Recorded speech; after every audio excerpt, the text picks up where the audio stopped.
한 주도 평안하셨나요? 언제나 여러분의 삶에 주님이 주시는 은혜와 평강이 늘 가득하기를 소망합니다. 오늘도 이렇게 함께 말씀을 들으러 와주셔서 너무나도 감사합니다. 우리가 이 말씀을 통해서 비록 짧지만 하나님의 은혜를 깊이 느끼고 또한 그 은혜로 더욱더 힘을 얻기를 소망합니다. 오늘 함께 나눌 말씀은 고린도전서 16장 13절과 14절의 말씀입니다. 함께 본문 말씀을 읽겠습니다. 깨어 믿음에 굳게 서서 남자답게 강건하라. 너희 모든 일을 사랑으로 행하라. 아멘. 오늘 함께 나누는 말씀에서 성경은 우리가 모든 일을 함에 있어서 믿음과 그리고 사랑으로 행하라고 말씀하고 있습니다. 특히 14절의 말씀 사랑으로 행하라 라는 이 말씀은 13절의 말씀과 함께 봐야 옳게 이해가 될 수가 있습니다. 13절 말씀에서는 성도들을 향해서 용사와 같은 믿음을 가질 것을 말씀하고 있습니다. 주님은 겨자씨와 같은 믿음이 있어도 우리에게 태산을 옮길 수 있는 힘과 능력이 있다라고 분명하게 말씀하고 있습니다. 그런데 우리에게 용사와 같은 믿음이 있다면 어떨까요? 아마 우리가 행하지 못할 일이 아무것도 없을 것입니다. 그런데 우리가 생각해 볼 수 있어야 합니다. 뭐냐면은 하나님을 할 때 그리고 이를 용사와 같은 믿음으로 가진다고 한다면은 그 모든 일들이 정말 다 잘 될 것인가 하는 생각입니다. 교회는 다양한 사람이 있고 그 사람들마다 믿음의 상태 역시 다 각기 다릅니다. 그 중에서 믿음이 연약한 사람이 있을 수 있다는 것이죠.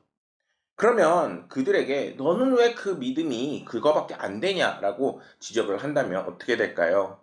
믿음이 연약한 사람은 당연히 실족하고 넘어질 수밖에 없게 되겠죠. 이러한 현상은 우리가 하나님의 일을 할 때 용서와 같은 믿음뿐만 아니라 우리 가운데 그 사랑과 그리고 함께 섬김과 그리고 서로를 끊임없이 독려해 나가는 그러한 삶을 함께 살아나가야 한다는 것을 말씀하고 있는 것입니다. 우리는 믿음이지만 사랑이 부족한 모습을 사실 교회 안에서 잘 볼 수가 있어요. 일을 아무리 잘해도 그 안에 사랑이 없다면은 이 일이 성취되기보다는 오히려 분열이 일어날 수도 있고 소외 현상이 일어날 수도 있습니다. 최악의 경우에는 일도 진행이 되지 않는데 분열만 생겨나고 소외 현상만 커지게 되는 것이죠. 이러한 사실이 우리에게 교훈하는 것은 하나님의 일은 믿음만으로 하는 것이 아니라 믿음과 함께 사랑이 함께 있어야 된다는 것입니다. 그런데 우리 안에 그 은혜와 사랑이 잘 드러나지 않고 또한 잘 펼쳐지지 못하는 이유는 무엇일까요? 그 이유를 저는 이 글에서 찾게 되었습니다. 교만 경계하기. C.S. 루이스는 인간의 죄 중에서 가장 큰 죄를 교만이라고 이야기했다고 합니다. 교만은 다른 악의 뿌리가 되는 악이고 사탄이 교만 때문에 타락했다고 이야기합니다. 또 사탄은 인간을 교만하게 할 수만 있다면은 순결하고 절제하며 용감하게 사는 것쯤은 봐줄 수 있다고 설명합니다. 왜냐하면 교만하게 되면은 순결하고 절제하는 삶 자체를 자신의 공로로 삼을 수 있기 때문입니다.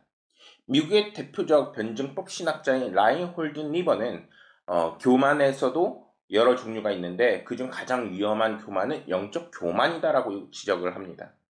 영적 교만은 자신이 겸손하다는 사실을 만족해야 하는 것입니다. 또 교만이 고개를 쳐드는 것을 인식하게 될 때 그 인식하는 것 자체를 다른 사람보다 더 영적으로 예민하다고 자신을 자랑스럽게 생각하게 한다는 것입니다. 교만을 이기는 깊은 하나님의 임재를 경험하는 그 방법이 우리 가운데 있어야 합니다.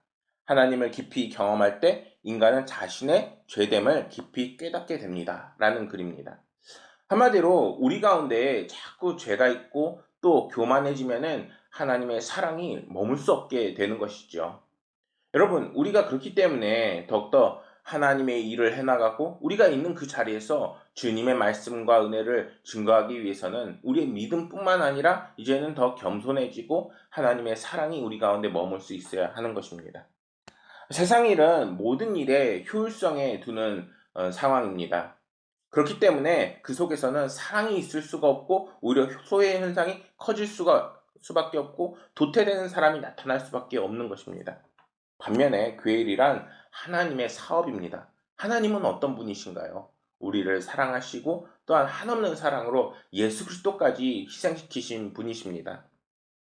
우리는 그분의 모습을 닮아 나갈 수 있어야 하는 거예요.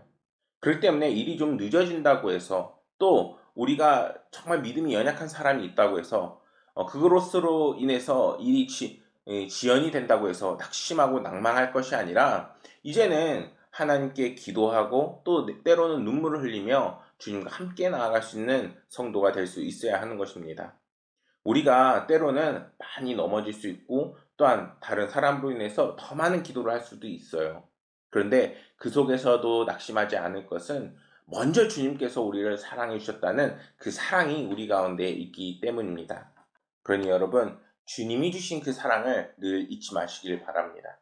그리고 이제는 그 사랑을 믿고 그 사랑을 따라 나가는 모든 그리스도인들이 되기를 소망합니다. 그럴 때 이제는 우리가 있는 곳에서 때로는 믿음으로 때로는 사랑으로 주님께서 힘을 주시고 능력을 주셔서 우리를 승리케 하실 것입니다. 그 사랑과 은혜가 늘 가득한 모든 삶이 되시기를 소망합니다. 제가 기도하겠습니다. 하나님 아버지, 오늘 믿음으로 사랑으로 우리의 모든 일을 해나가야 함을 함께 나누었습니다. 우리에게 믿음이 있지만 또 때로는 사랑이 없을 수도 있고 또 사랑이 있지만 믿음이 없을 수도 있습니다. 주님, 그러나 우리가 그 모든 것들을 이제는 주님의 은혜와 그리고 믿음과 사랑을 채워나가 더욱더 주를 증거하고 하나님 나라에 가장 잘 귀 쓰이는 모든 성도가 되게 해 주십시오. 아버지 하나님께서 우리를 이끄시고 또한 부족함을 다 채워나가실 것을 믿으며 모든 말씀 우리 구주 예수 그리스도 이름으로 기도드렸습니다. 아멘.